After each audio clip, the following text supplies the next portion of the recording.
it is so important that brands show up fully prepared for the sales pitch, because buyers expect you to know your business inside and out. And if you can't confidently answer the buyer's questions, or you don't come pre-prepared to answer the buyer's questions or give them that information, you risk losing the sale before it even starts. Hey friends, it's Lee Safar here with some exciting news. The introduction to regenerative coffee farming workshops are now available on demand in English, Spanish, and Portuguese. These workshops are designed to give you actionable insights into the future of coffee farming through regenerative agriculture. Whether you're a coffee producer, roaster, cafe owner, or just passionate about coffee sustainability. For coffee producers, the workshop is available for just $10, and for everyone else, it's $20. A small price to pay for knowledge that could transform your understanding of what it's going to take to grow coffee from now on. Led by our incredible professors Angela Barrero, Murilo Bettarello, Felipe Croce, Carlos Ordóñez, and João Araújo, the workshop is packed with practical knowledge and strategies to help coffee farmers and the entire coffee industry adapt to the challenges of climate change, rising costs, and market demands. If you're a business owner, this workshop is a great and affordable way to inform your employees about the challenges ahead while also supporting Map It Forward. This is also a great workshop to share with or gift to your coffee producers. Head to mapitforward.coffee/workshops or click the link in the description to purchase the on-demand version and start your journey towards a more sustainable coffee future today. Welcome to the Daily Coffee Pro by Map It Forward, friends. I'm your host, Lee Safar, and this is episode 3 of a 5-part series with Alli from Retail Ready. We're talking about grocery, specifically coffee in grocery stores.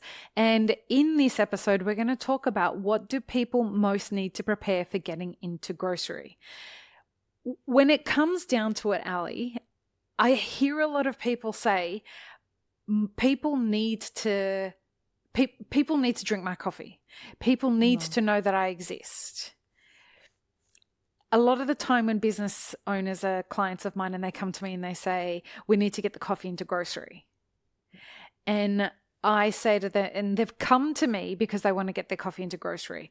The first place I start with, okay, what's your customer acquisition strategy? Yeah. And where does grocery fit into your overall customer acquisition plan? Because grocery is just one part of an entire strategy for a brand in coffee. I'd love to know what you think about that. And then when they are ready for that, how do people prepare for getting their coffee into grocery? Yeah, Lee, I couldn't agree with you more that a brand needs to take this bigger view of their business.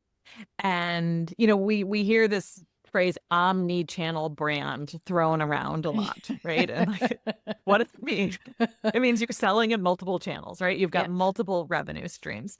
And, if we just look at 2020, this was really important for a lot of brands, right? When the world shut down, it was really important for lots of brands to have multiple ways of reaching their consumer, right? I think about some of our Retail Ready clients who were like only restaurants, right? Actually, before they came to Retail Ready, only restaurant-based businesses in 2020. World shuts down, and then they're like, oh shit, we have no revenue stream. Let's take some of our shelf-stable things in a restaurant or, some of our beloved items and move into the world of grocery with these items. Right? Great. Let's find a different revenue stream. And I think it works here in coffee too, where you're like, okay, coffee's hard. Selling products is hard. How can we diversify our revenue streams? And one of the things that, we talked about mistakes in the past episode, but one of the things that's really important to recognize here is that, Lee, your listeners can do anything. I know they're smart people listening, but they can't do everything. And so one of the problems that I see is that people are like, okay, I hear I need to be in all of these different channels. And then they half-ass all of the channels, right? And so I really, really want to be clear that we're not telling you just to move into retail or just move into grocery because you should with your coffee business. I actually think more brands should not move into retail. Yeah. So let's just be clear there, right? You got to be like really clear on how it falls into your bigger sales strategy, and if and when you're ready for it for your brand. And then also, we talked about this a little bit in the first episode, Lee, but recognizing like, can you dip your toes in it, right? Can you start with those independents or specialty stores rather than being like, okay, we are jumping to Target, right? Like, Right. you don't have to go from 0 to 100. Why don't you just ease into it first? So you asked me, what do you need to prepare before you're ready to pitch to those buyers? And I again want to emphasize, we talked about this in episode 1 of the series, that buyers are so busy. These wholesale buyers have so many responsibilities beyond just choosing products for their shelves, right? They're managing staff, they're doing merchandising, they're doing the category reviews, they are managing inventory, they're placing orders, right? All these different things. So it is so important that brands show up fully prepared for the sales pitch, because buyers expect you to know your business inside and out. And if you can't confidently answer the buyer's questions, or you don't come pre-prepared to answer the buyer's questions or give them that information, you risk losing the sale before it even starts. So we've got a framework of 5 P's to help brands prepare for wholesale. So I'm hoping that we can talk through those 5 P's. How does that sound? Go for it. I'd love to hear them. Okay. Product, pricing, placement, purchasing, and promotion. Okay. Let's get into each one. So product. This one seems obvious, but as we look at it through the lens of retail, we need to understand, of course, you are the expert of your product lineup, and you need to be the expert of every SKU, like individual product in your lineup, and which products are best suited for the specific retailer that you are pitching. So before your pitch, ask yourself, okay, which SKUs am I leading with, right? Like, should the buyer be bringing in, they're probably not going to bring in, let's say you roast 8 different blends, beans, blends, single origin, right? You've got 8 SKUs. That buyer is not going to bring in all 8. So what are the 2, 3, 4 SKUs that I'm leading with without expecting the buyer to take on the full line? Like, how does my coffee compare to others in the category here? And what data can I provide on sales velocity, maybe regional preferences? Like, how am I in this lineup? Is my product easy for the buyer to merchandise, right? Does my packaging, my shelf life, do I have UPCs, right? All of these, like, is my product making the life of the buyer easier, the day-to-day of the buyer easier? And connected to that, this is a whole other P, but the packaging, right? Does my bag stand out on the shelf? Is the roasting level and the brewing method clear to shoppers? Is it just we saw this in the first wave of, like, third wave coffee. Is it just in a brown craft bag that's going to get lost on the shelf? Like, no, thank you. No. So recognizing here with that first P around product, the buyer isn't here to workshop your product with you. They need to know which SKUs are going to sell best in their particular store and why. So we get super clear on product first. Second P, pricing. Do you have a sustainable pricing model that works in grocery? So your pricing has to be wholesale ready here, and really understanding that grocery pricing is completely different than your direct to consumer pricing. Right? Like, so I imagine, Lee, so many of your listeners have, their products priced for online or cafe sales, but forget to factor in wholesale margin or distributor fees, marketing budgets, thinking as they go into retail. So again, before you pitch here, we need to know, like, what's your margin? What's the margin that you're offering in grocery? Are you paying a distributor any margin, right? That distributor margin can be up to 30% that you're factoring in there? Am I paying any broker margin? 5%-ish broker margin here in the US. So like literally, what is the pricing working out to? Mm-hmm. Am I offering any promotions or like first order incentives here? Buyers often expect discounts or volume pricing or seasonal deals, right? How am I planning that into my pricing? Shipping cost? Like who is absorbing the shipping here? Is there a free shipping threshold that makes ordering easier for buyers? So simply put, that buyer wants to know, how much is it going to cost? How much is the landed cost going to be on my shelves? And am I making money off of it? So you got to work out all the pricing behind I the got to scenes. tell you, Alison, Yeah. the roaster is making about 8% net profit if they're doing very, very well. Yeah. And that's Yeah. mostly including B2B. Yeah. That's most of the business that roasters are doing is B2B. Yeah. How the fuck are they meant to do any of this stuff in grocery? I don't know. It's a system that's broken. If you don't I don't have have the venture answers. capital, I mean, this is where Yeah. if you have venture capital, they have a whole other agenda around getting you, and you have bottomless pits of money to lose, right? Right. And maybe then retail is a marketing play rather than a profit, rather than a profitable channel. Yep. And there are reasons to do that, right? Like we could justify that for some brands. Mm-hmm. Or let's think about it on a small scale, right? Like a brand could be like, okay, I've got a brick and mortar cafe here, and there are 3 really well-regarded specialty grocers in my city. They're kind of like across town and stuff. And I'm not making a lot of money. I'm making a couple cents on the dollar here. But it's really important for me to have that shelf space in those 3 markets to really be to have that brand present throughout my city. Because I know I'm opening another cafe across town next year. And like, we got to introduce that neighborhood to my beans before we're opening that cafe. Right? Like, so there are, like, we can look at it strategically and think about like when it makes sense. But the numbers are hard, Lee. Yeah. Like, I mean, just in coffee and business are really hard.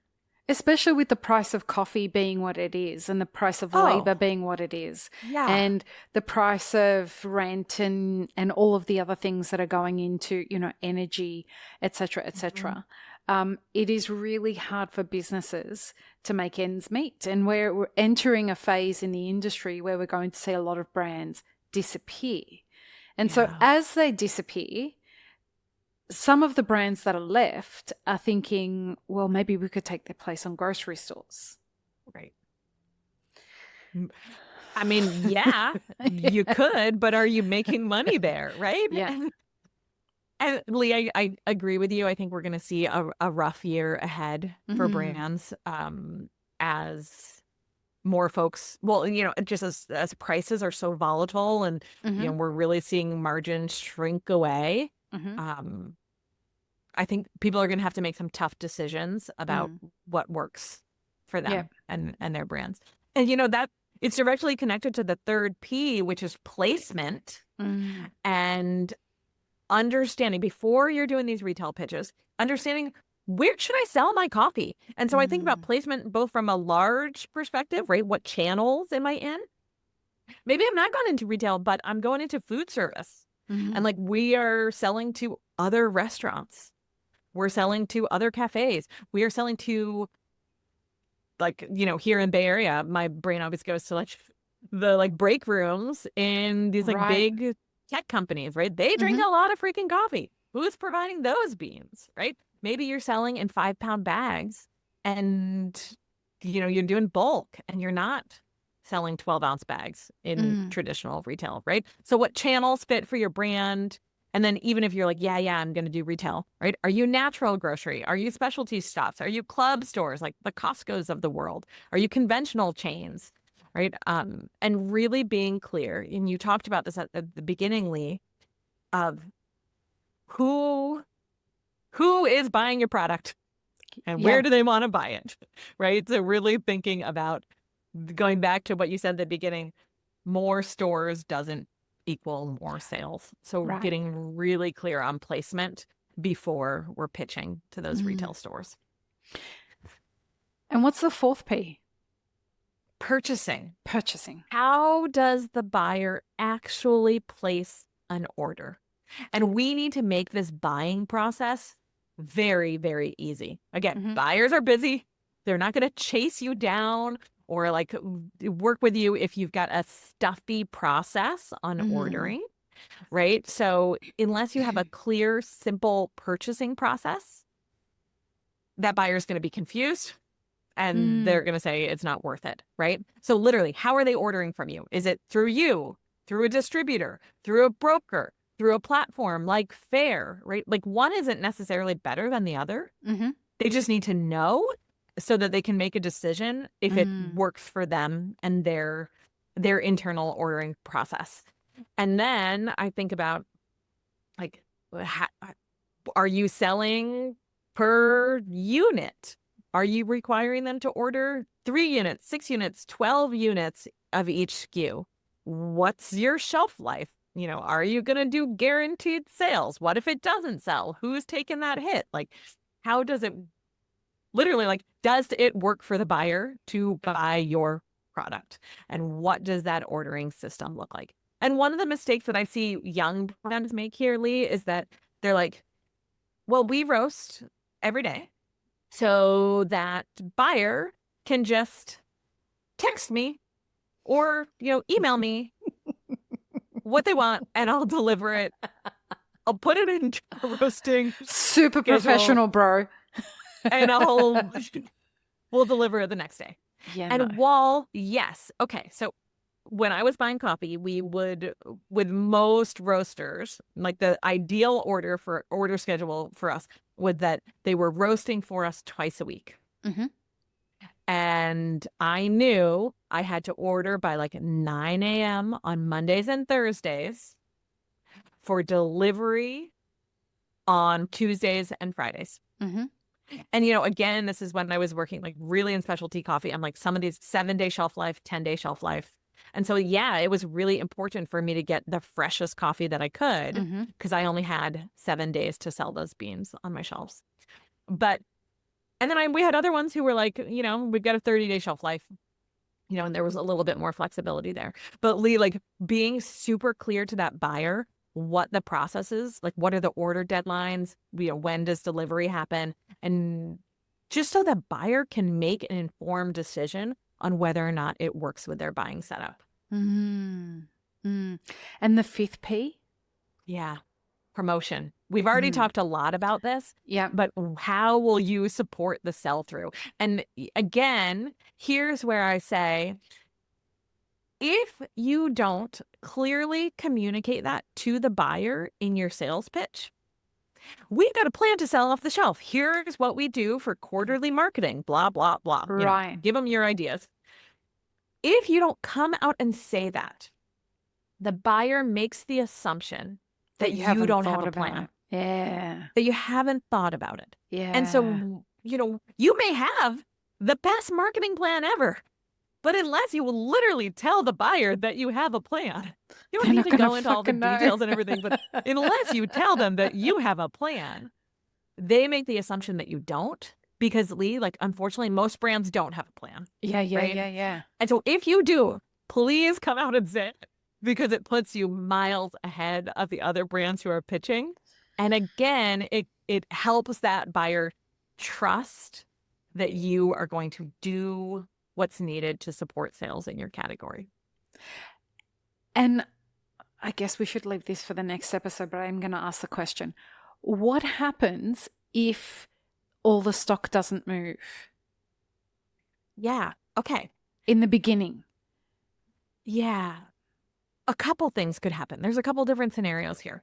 So when I managed the coffee category, one of the things that we did to really reduce waste and spoilage, or, was if And again, thinking about these coffees that had 7-day shelf life, 10-day shelf life, and thinking So about like, wild. oh gosh. And thinking about, we don't want that consumer to buy it on day 7 and then get home and then they look at the like, I mean, we were putting, or, there were roast dates, not best by dates, which thank goodness. But we don't want that consumer to get home and be like, oh my goodness, like The coffee's gone off. Consume within 8 days, and that was 7 days ago, right? So we were really conscious about that. But what we would do is with coffee that was kind of coming up on date, that's the coffee we would then like rotate into staff break room or things like that. So a buy rate is a really unique place where we were really focused on reducing waste. So ensuring that we were using any sort of product from any category that was getting towards its shelf life in-house. But either that buyer is expecting you to do guaranteed sales and buybacks.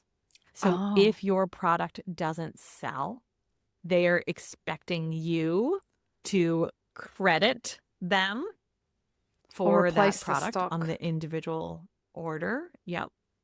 Or that store take the hit. Obviously, for the roasters, this is ideal, right? The store takes the hit.